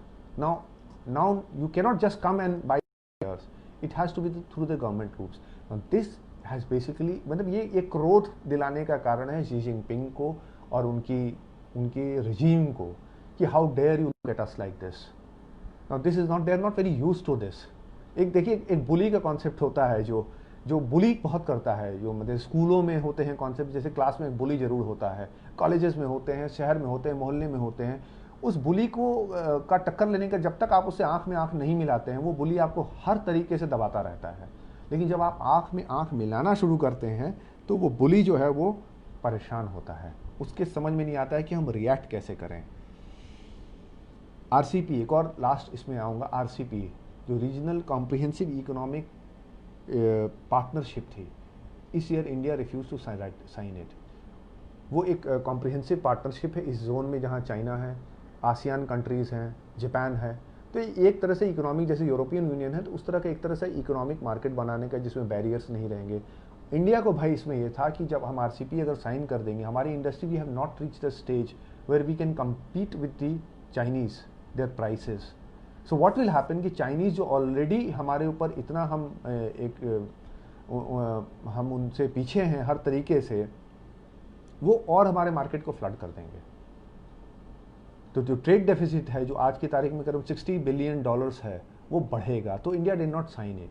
Now without India signing it, it is RCEP is a non starter. उसका शुरू होने की संभावना ही बहुत कम है कि RCP चल पाएगा आगे। इंडिया ने नहीं साइन किया। अब इस तरह का कोई नेशन अगर स्टैंड करेगा, so obviously China will not like it. अब हम लोग आएंगे आपको लद्दाख में क्या कर रहे हैं वो। लद्दाख में भी बड़ा इंपॉर्टेंट है जानना कि लद्दाख में आखिर में ऐसा क्या है कि लद्दाख को लेके परेशान हो रहे हैं, क्यों। मैं ये एक और मैप आपको मैं दिखाऊंगा, थोड़ा खड़ा हो जाऊंगा, आप लोगों को सहूलियत होगी समझाने में। देखिए ये मैप है, ये रिजांगला, ये दौलत बेग ओल्डी, ठीक है। ये मैप, ये चिपशाप वैली है यहाँ पे। थोड़ा सा please bear with, this is the Chip Chap valley, this is a Karakoram range, ये काराकोरम रेंज है, ये दौलत बेग ओल्डी है, चिपचाप वैली है, डेप्सांग प्लेन्स हैं, ये दिख नहीं रहा होगा, ये डेप्सांग प्लेन इधर है, ये दौलत बेग ओल्डी, चिपचाप वैली, इधर श्योक है, ठीक है। इसको अगर आप समझिएगा तो 1962 में, इसमें आपको ज़रा ध्यान से देखिए, मैं हाथ हटा लेता हूँ अपना, ठीक है। दौलत बेग ओल्डी, चिपचाप वैली, श्योक, ठीक है, डेप्सांग प्लेन्स, काराकोरम जो माउंटेन्स पास हैं, ऊपर की तरफ काराकोरम है। तो क्या हुआ 1962 में, इसमें एक और मैप आपको मैं बाद में दिखाऊंगा। 1962 में Chinese army was halted at this area, ये यहीं पे हॉल्ट हुई। अब इसकी इंपॉर्टेंस फिर से समझिए, ये चाइनीज आर्मी यहीं पे रोकी गई। ऊपर की तरफ देखिएगा, ऊपर की तरफ जहां काराकोरम पास और दौलत बेग ओल्डी है, चिपचाप वैली, चाइनीज वैली, वहीं से उनको पीछे जाना पड़ा। एक तरफ अक्साई चिन है, आपको दिख रहा है, एक तरफ अक्साई चिन है, दूसरी तरफ जो सीन में नहीं आ रहा है वो शख्सकाम वैली है, वो इस फोटो में नहीं है, जो पाकिस्तान के पास है। ओके, शख्सकाम वैली और ये आपका अक्साई चिन। अब उनका प्लान क्या है, गलवान, इसमें मैं आपको दिखाता हूँ, गलवान यहाँ इस तरफ है, एक minute please bear with me, ये गलवान है, ऊपर की तरफ गलवान है, ठीक है। अब इनका प्लान ये है, जो आइडिया लद्दाख में वो है कि अगर थोड़ा सा वो नीचे आ जाते हैं श्योक की तरफ, नीचे श्योक, पैंगोंग लेक आपको दिख रहा है, यहाँ से वो पूरा कट कर सकते हैं, चाहते हैं तो डेप्सांग प्लेन होते हुए सियाचिन को कट कर सकते हैं इंडिया से। आप इसकी गंभीरता को समझने का प्रयास कीजिएगा कि ये गलवान में क्यों बैठे हैं, प्लान क्या है। ये अभी उस तैयारी से नहीं आए हैं, बट वहाँ इंपॉर्टेंस क्या है। मैं ये नहीं कह रहा हूँ कि अभी ये होने वाला है, बट उसकी इंपॉर्टेंस समझना होगा। स्ट्रेटेजिक इंपॉर्टेंस क्या है हमारे लिए। स्ट्रेटेजिक इंपॉर्टेंस यही है कि अगर वो गलवान तो लद्दाख भी डेंजर में होगा। और दो रेंज है वहाँ पे, काराकोरम रेंज ऊपर है, नीचे की ओर लद्दाख रेंज है। ओके, काराकोरम रेंज ऊपर, जब मैंने आपको पास दिखाया एकदम ऊपर, नीचे लद्दाख। अभी इंडिया की आउटर बाउंड्रीज जो हैं वो काराकोरम रेंज है। इफ दे सक्सीड, हमारी आउटर बाउंड्री लद्दाख रेंज हो जाएगी and the whole country, north India will be vulnerable. वो कभी भी चाइनीज आर्मी के सामने वो वल्नरेबल रहेगा, कमजोर रहेगा। सो द आइडिया इज कि इस तरह से इनको डिस्टर्ब करेंगे। दूसरा एक बहुत इंपॉर्टेंट पॉइंट, जब 1962 में वो काराकोरम और उस एरिया में रोक दिए गए, तो शख्सकाम वैली और अक्साई चीन के बीच में वेज, एक छोटी सी एरिया छूट गई, जो इंडिया वो ले पाए वो लोग। वो इंडिया 1984 में इंडिया ने उस जगह को अपनी सॉवरेंटी असर्ट करते हुए उस जगह को ले लिया। उस जगह का नाम आप सब जानते होंगे, सब वाकिफ है, उस जगह का नाम है सियाचिन। तो सियाचिन ऐसी जगह है जो पाकिस्तान और चाइना को पूरी तरह से जुड़ने नहीं दे रही है। उसके पहले क्या, उसके गिलगित बाल्टिस्तान जब तक नहीं लिया था, पाकिस्तान और चाइना का कोई बॉर्डर भी नहीं था। They did not share a common border जब तक गिलगित बाल्टिस्तान पाकिस्तान के पास नहीं था। लेकिन अभी भी बहुत नैरो स्ट्रेच है। सियाचिन अगर उनके हाथ में आ जाता है तो वो स्ट्रेच बहुत बड़ा हो जाएगा। सियाचिन ग्लेशियर है जहाँ वाटर रिसोर्सेज इतने ज़्यादा हैं, ग्लेशियर मेल्ट करता ही रहता है, तो वो वाटर रिसोर्सेज भी उनके मिलेंगे। इंडस को फीड करता है सियाचिन, तो बहुत स्ट्रेटेजिक इंपॉर्टेंस है उस जगह की। और दौलत बेग ओल्डी, यहाँ से दुर्बुक से लेकर दौलत बेग ओल्डी तक जब हम हैं तो वो प्ले आउट नहीं कर पा रहा है उस चीज़ को। तो ये लद्दाख को लेकर के उनका बेसिक जो उनकी आइडिया है, जो लद्दाख उनके लिए इंपॉर्टेंस होल्ड करता है, वो यही इंपॉर्टेंस है। इंडिया के ऑप्शंस क्या हैं? अब ये तो पहला ऑप्शन देखिए डिप्लोमेसी का है। ये हर सिविलाइज नेशन, हर कंट्री जो है वो डिप्लोमेसी करती है। पहले हम बात करते हैं, and we are and due credit has to be given to the government की काम वो बात कर रहे हैं। They are not panicking. देखिए पैनिक में रिएक्शंस गलत होते हैं। आपसे आप घबराएंगे, आप उत्तेजित होंगे तो आपके रिएक्शंस गलत होते हैं। बट अगर आप धैर्य रखेंगे and let things settle down, उनका देखिए वो युद्ध के लिए तो आए नहीं हैं, उस उतनी फौज लेके वो नहीं आए हैं कि वहाँ युद्ध करने आए हों। वो बेसिकली बार्गेन करने आए हैं। वो बार्गेन करने आए, वो थ्रेटन करने आपको आए हैं, दिखाने आए हैं कि हम क्या कर सकते हैं आपके साथ। तो फर्स्ट चीज़ तो diplomacy. Indian diplomacy has been working very well, although it needs more numbers. Number कम है हमारे पास अभी भी डिप्लोमेट्स के, but it is doing well compare to the Chinese diplomacy, जो बहुत आप लोगों ने सुना होगा, the wolf warrior diplomacy. Wolf warrior क्या होते हैं? This is a very strange term. Chinese Deng Xiaoping तक उनका एक मोटो था कि lie low and wide your time, आप नीचे रहिए और अपने समय का इंतजार करिए। ये डंग जियाओपिंग की पॉलिसी थी कि हम अपना इकोनॉमिक रिफॉर्म कर रहे हैं, हम अपने पे फोकस कर रहे हैं, वेस्ट से हम इंटरेक्ट कर रहे हैं, उनकी टेक्नोलॉजी ला रहे हैं, उसको अपने यहाँ एग्जीक्यूट कर रहे हैं। उन्होंने बड़े क्लेवरली चाइनीज़ ने अपने मार्केट वेस्ट को, जब वेस्ट इन्वेस्ट करना शुरू हुआ, वेस्टर्न पावर्स का भी वहाँ इंटरेस्ट था ना चाइना में, वो रशिया का काउंटर पॉइज, रशिया का विरोधी एक वहाँ रखना चाहते थे, सोवियत यूनियन का।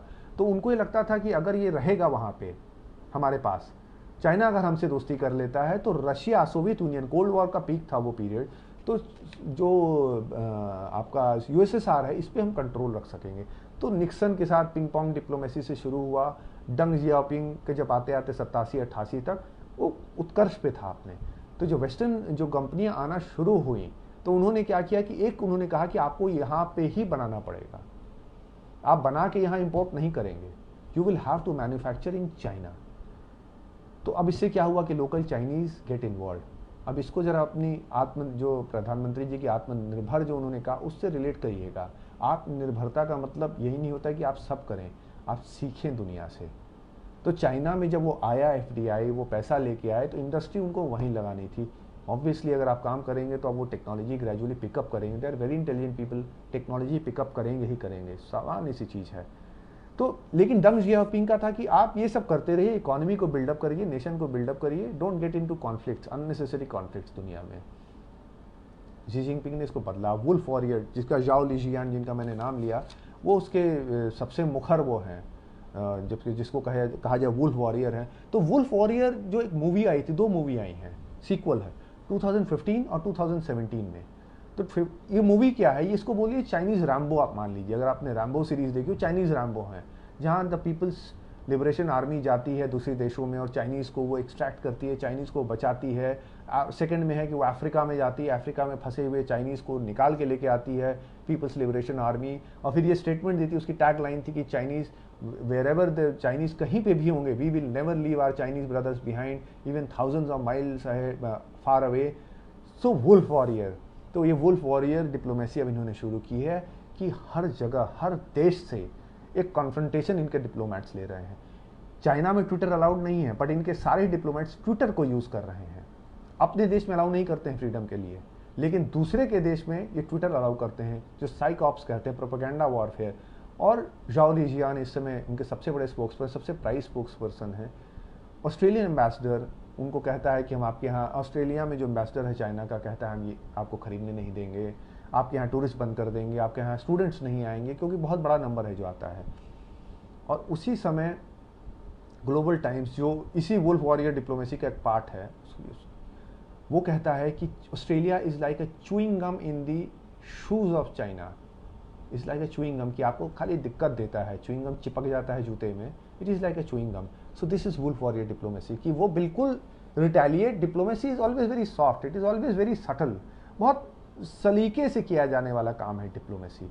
बल्कि कई बार तो आप डिप्लोमेटिक अपने को बोलिए, कहीं पे समाज में बोलिए, तो people take it to be, मतलब कि आप बड़े दबे हुए इंसान हैं, बट डिप्लोमेसी वैसी ही होती है। But they are the wolf warriors अपने को बोल रहे हैं कि वी विल रिटेलिएट कुछ भी आएगा तो। एक तो वो है, तो diplomacy is going to be tough, but बेहतर है कि इन चीज़ों का जो भी रेजोल्यूशन हो वो बात करके हो। It is good for all, हमारी भी नेशनल इंटरेस्ट में है कि हम इस चीज़ को डिस्कस करके रिजॉल्व करें, rather than getting into a fight. Second है कि हमको अपनी स्ट्रेटेजिक अलायंसेस, क्वाड है, जिसको ऑस्ट्रेलिया, जापान, इंडिया और यूएसए है, मिलिट्री एक्सरसाइजेज होती रहती हैं।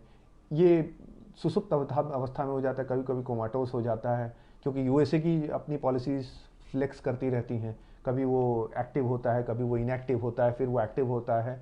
सो क्वाड को हमको strategically we have to develop, we have to look out for allies, हमको पार्टनर्स खोजने पड़ेंगे, बिकॉज वो जो एक मतलब एक तरह से चारों ओर से आपको घेर रहा है, तो आपको उल्टे उसको घेरना पड़ेगा। तीसरा है, उनके भी वीक पॉइंट्स हैं। जिंगशियांग वन, जिंगशियांग को 49 में लिया। जिंगशियांग की हिस्ट्री ये है कि, मतलब हिस्ट्री, आज की हिस्ट्री सभी जान रहे हैं कि वहाँ मेजॉरिटी आर दी मुस्लिम्स, और मुस्लिम्स को के ऊपर हर तरह से अत्याचार किया जा रहा है वहाँ पे। कॉन्सेंट्रेशन कैंप्स में अराउंड 1 to 2 मिलियन एस्टिमेट है कि 10 से 20 लाख लोग करीब जो हैं वो कॉन्सेंट्रेशन कैंप्स में हैं Muslims.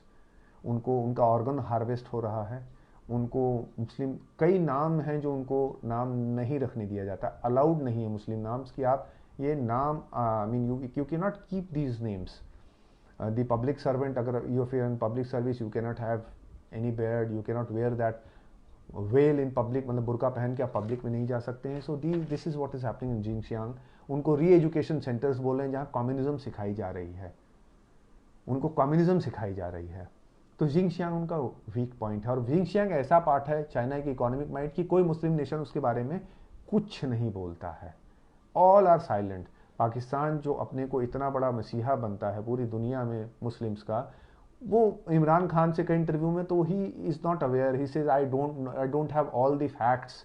I mean it is ridiculous to look at Imran Khan when he talks कि हमें, I don't have all the facts. Taiwan है, I mean, if Mira, it's a personal opinion kind of thing, that if China does not believe in one India policy, that is why it is hitting out Ladakh, Kashmir में interference. So if China does not believe in one India policy, maybe it is time that India also starts to look at options with one China policy. भाई आप मेरा सम्मान नहीं करोगे तो मेरे लिए भी उस चीज़ को मानना बड़ा मुश्किल हो जाएगा ना। अगर वन इंडिया नहीं तो फिर वन चाइना को भी हमको सोचना पड़ेगा, क्योंकि ताइवान अपना पार्ट मानता है, कहता है वन चाइना पॉलिसी है, आपको हमसे डील करना है। ताइवान, हॉलैंड ने अपना अपना अपग्रेड किया सिस्टम, तो इन्होंने कह दिया कि अपग्रेड, जो उनकी वहाँ जो भी ट्रेडिंग ऑफिस थे उनको अपग्रेड किया, तो हॉलैंड को धमकी। तो Taiwan, then Hong Kong, Hong Kong has been on the boil. ये one of the main reasons की शी जिनपिंग इधर उधर कर रहे हैं। हांगकांग पिछले साल से काफ़ी गर्म है, हालात वहाँ के ख़राब हैं, क्योंकि आप वहाँ से, उन्होंने एक लॉ डाला था लास्ट समर में, जून में, जिसमें ये था कि किसी को भी एक्स्ट्राडाइट कर सकते हैं चाइना में, जिसके ऊपर भी क्रिमिनल ऑफेंसेस होंगे तो वो चाइना ले जा सकते हैं। दुनिया जानती है कि चाइना जो जाता है वो वापस आ नहीं पाता है अगर अरेस्ट होकर के गया। तो हांगकांग ने प्रोटेस्ट शुरू किया, वो प्रोटेस्ट काफ़ी वायलेंट है, चाइना अभी तक उसको दबा नहीं पाया है। But given the example of Tiananmen, things could turn out to be very nasty for Hong Kong. So the world has to look out for Hong Kong. It is very sensitive. People are fighting. They are fighting a battle कि democracy हम retain करेंगे, one state to systems, जो इनका promise था कि एक country रहेगी लेकिन दो सिस्टम रहेंगे, आपको फ्रीडम देंगे, आपको हम हर तरीके की फ्रीडम देंगे, दैट इज बीइंग कर्टेल्ड। जो बाद में इन्होंने तिब्बत के साथ किया वो अब हांगकांग के साथ कर रहे हैं। अब एक नया लॉ आया है जहाँ पे और एम्पावर कर दिया गया है, the security agencies have been empowered to take action against any dissident. So this is, so my thing is that it is time the rest of the world starts to reach out to these countries. starts to speak out for them. अगर बाकी लोग नहीं कर सकते तो we as individuals we can at least talk about it. We should at least know कि आपका जो अपोनेंट है उसके वीक पॉइंट कहाँ है. वो तो आपके वीक पॉइंट को दबा रहा है, आप क्या उसके वीक पॉइंट पे कुछ कर पा रहे हैं. तो it is time to at least know about these things and do our own bit. Why the government will do what it has to do, but public pressure is a very big thing. Then do not blink. Example Sumdorong रोंग चू का है. 1987 में जो के सुंदर जी खड़े हो गए थे एक तरह से, जब अरुणाचल में हमने कुछ बनाना शुरू किया, कुछ कंस्ट्रक्शन, तो चाइना ऑब्जेक्टेड. आज के ही हालात वैसे मिलिट्री कॉन्फ्रंटेशन की एकदम सामने सामने हो गए. 87 में एकदम सामने सामने हो गए. लुक लाइक वॉर इनएविटेबल है, but the army general stood his ground. Sundar ji stood his ground. Obviously the political system supported him. Sundar ji stood his ground and China had to back off. तो यही बात की किसी ऐसे नेशन के साथ यू कैनॉट ब्लिंक. ये जो आप लद्दाख में भी देख रहे हैं, it is they are playing a game कि कौन पहले पलक झपकाता है. तो पलक नहीं झपकाइए, do not blink. Look at them in the eye. उनको आंखों में ही देखिए, आंख में आंख डाल के देखिए. आपको भयभीत होने की कोई ज़रूरत नहीं है. तो do not blink when you are dealing with China. It has to be a very tough dealing, very tough dealing. अगर वो साउथ तिब्बत बोलता है तो हम तिब्बत के बारे में सोच सकते हैं. We can talk about Tibet. Self reliance. जब प्राइम मिनिस्टर ने कहा सेल्फ रिलायंस, तो सोशल मीडिया पर बहुत सारी चीज़ें शुरू हो गई. आत्मनिर्भर क्या होता है, वो होता है. बट जोक्स अपार्ट, लाइफ होने चाहिए jokes. On a very serious note, this is the opportunity for India. Opportunity not only to get the companies which are going out, which might go out of, they might not also, because you cannot be sure. With China turns around very fast, then why will a company which has invested so much get out of there? I mean, it is purely commercial. But if the country, if any company wants to get out of China, then we have the opportunity to learn from them. They come to, we are able to attract them to India. Vietnam is a good attraction for them. पर अगर हम उनको यहाँ पे बुला सकते हैं किसी तरीके से, इट्स अ गुड अपॉर्चुनिटी. यहाँ के टेक्नोलॉजी वाले जो हैं, I mean I must say कि this is an opportunity which must be made use of. जो इंडिया में हैं, जो सिलिकॉन वैली में इंडियंस हैं, जो वहाँ के सॉफ्टवेयर उसको संभाल रहे हैं, सारी इंडस्ट्री को, जो सिलिकॉन वैली को संभाल रहे हैं. It is high time that you look eight something very indigenous. आप आत्मनिर्भर बनने के लिए समय आ गया है कि देश को भी कुछ दीजिए. कई प्लेटफॉर्म्स हैं. क्या हमारे पास ट्विटर का इंडिजिनस, हमारे पास कोई सोशल मीडिया, हमारे पास कोई अल्टरनेटिव है? हमारे पास फेसबुक का कोई अल्टरनेटिव है? हमारे पास व्हाट्सएप का कोई अल्टरनेटिव है? आप ट्विटर पे रहिए, ट्विटर पे एल्गोरिथम कैसे चलते हैं, nobody knows. Your reach is restricted. If you are speaking out for the nation, your reach is restricted. So this is the time when you basically start investing in technology, and we have so many IITs. We can do wonders if we put in effort and stop being intellectual coolies for some time. Stop being intellectual coolies. हम दुनिया का intellectualism, दुनिया का सारा काम हम कर रहे हैं एक कूली के तौर पे. क्यों नहीं हम मालिक बने? क्यों नहीं हम अपनी इंडस्ट्री सेटअप करें? I know it's easier said than done, but somebody has to start. शुरुआत तो करनी पड़ेगी आपको. So this is the time when the world is looking at an alternative, then it is time that India is that alternative. So it is an appeal to all technology people, all technology driven people, all scientists, anybody, diaspora, Indian diaspora जो है, जो US में है, they are listening to me or listening to somebody. Think of doing something for the country. Bring some technology to this country, start up something. There are startups, multiple startups. Opportunities, people looking for alternatives, they are very tired. France का example बताऊं मैं आपको. They had given 50 lakh masks to China in January.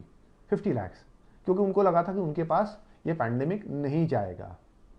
But जब pandemic गया तो उन्होंने वो mask वापस चाहे, कि उनको भी ज़रूरत पड़ रही थी. चाइना ने 3 टाइम ऊपर उस मास्क को कोट किया. वो भी एग्री कर गया. फ्रांस जो फ्री में दिया था उस पर 3 टाइम्स जो प्राइस था उस पर भी एग्री कर गया. But in the mean time एक अमेरिकन पार्टी आती है, private party, which buys that mask at 5 times that price. So what happens? France की अब if France is given an option, if a French company is given an option of doing something in India, of buying something from India, but it has to be quality. I mean, you cannot simply say that this is Indian so you buy Indian. No, quality has to be there, because that is how you will beat China. That is how we will beat China. तो इस पे ध्यान देना होगा. Technology driven science के लोग हैं, social science के लोग हैं, यू हैव टू इंडिया सिर्फ बोलने से नहीं बनेगा, हमारे आपके बात करने से विश्व गुरु है, बात ये प्रयास देना होगा। तो आत्मनिर्भरता यही है कि हम अपनी स्ट्रेंथ को बढ़ाएं। सो look at those options. Finally एक अपील है, और अपील को मैं एक रियल लाइफ इंसिडेंट से भी नरेट करना चाहूँगा। अपील कल सोनम वांगचुक टीवी ने भी की, मिलिंद सोमन ने की। मैंने उसको 27 मई को फेसबुक पे लिखा था, उस पर फेसबुक पे, कि इट इज़ टाइम दैट, अगर जैसे मान लीजिए एग्जांपल के लिए जो मैंने लिखा था उसको मैं यहाँ रिफ्रेश भी कर दे रहा हूँ। You have a Chinese phone, I have no objection, you might have a Chinese phone, no problem with it, but if you are buying trying going for I will not say that उसको तोड़ दीजिए, break that phone, but if you are planning to buy a new phone, look at other options, look at other options. It is time we start doing it. Look at other options wherever you can. I will not say that you will be able to replace China in a day, in a year. It is going to take time. And it is something for the individuals to do. इसमें सरकार का कोई role नहीं है। देखिए, हर बात सरकार पे हम लोग टाल देते हैं। नहीं, आप अगर फोन नहीं खरीदोगे तो फोन नहीं बिकेगा ना, कोई सरकार आपको जबरदस्ती नहीं खरीदवा सकती है फोन। So look at these options, it is nobody can force you to do anything. अब मूर्तियां भी हमारी बन के आने लगी चाइना से, हमारे गणेश चाइना से बन के आ रहे हैं, हमारे महादेव चाइना से बन के आ रहे हैं। सो जब आप खरीदने चलते हो तो एक बार देख लीजिए। अगर आप हो सकता है उतनी खूबसूरत नहीं, लेकिन फिर भी खूबसूरत मिट्टी की मूर्ति खरीदोगे या किसी इंडियन को खरीदोगे तो एक इंडियन परिवार भी चलेगा, और आप अपने देश को सुदृढ़ करोगे। वो जो हमारा एक डेफिसिट है, ट्रेड डेफिसिट उनके साथ 60 बिलियन का है, वो आप उसको कम करोगे। अब मैं बताता हूँ क्यों कह रहा हूँ। रेजांग ला 1962 में 20 नवंबर को चाइनीज अटैक रेजांग ला लद्दाख, 13 कुमाऊं वहां पोस्टेड थी with 120 people and around 10,000 Chinese army attacked. 114 Indian soldiers died. Major Shaitan Singh का नाम आपने सुना होगा, he was leading that company. 114 died, 6 survived. Now आप ये सोचिए कि जो रेजांग ला में जब बॉडी पाई गई तो वो जो बंदूक लिए, I am back, there was some disconnection, तो जो बंदूक लिए हुए थे वो बंदूक को अपनी पोजीशन में लेके बैठे हुए थे। उनकी घड़ी बंद हो गई थी। मेजर शैतान सिंह उनको किसी तरह से उनके जो असिस्टेंट था उसने हटाया था वहां से। तो वो रेजांग ला को याद करिए। हर गोली जो चलती है, हर गोली जो चलेगी, हर मुक्का जो चलेगा, उसको हम फाइनेंस कर रहे हैं अपने पैसे से। अब इस बात की गंभीरता को समझिए। अगर हम सामान खरीदते हैं, हम इस तरह की चीज़ों में इन्वेस्ट करते हैं, तो हम अपने ऊपर हमले में, जो पाकिस्तान के जरिए हो रहा है वो भी चाइना उसका कॉन्डुइट है, चाइना यूज़ करता है पाकिस्तान को। पाकिस्तान की अपनी नीति वो अलग बात है, वो अलग चीज़ है, बट चाइना के सपोर्ट के बिना पाकिस्तान खड़ा नहीं हो सकता आज की दुनिया में। तो मेजर शैतान सिंह को याद कीजिएगा, रेजांग ला को याद कीजिएगा। जब आप अपना फ़ोन खरीदने जाएँ, कोई भी ऐसा आइटम खरीदने जाएं, तो उनको एक बार याद जरूर कीजिएगा। मैं इसी माध्यम से I support what Sonam Wangchuk has said, what Milind Soman has said. हम लोग इस तरह से आगे बढ़ें, इस देश को आत्मनिर्भर बनाएं और सम्मान से जीना सीखें। Thank you. जय हिंद।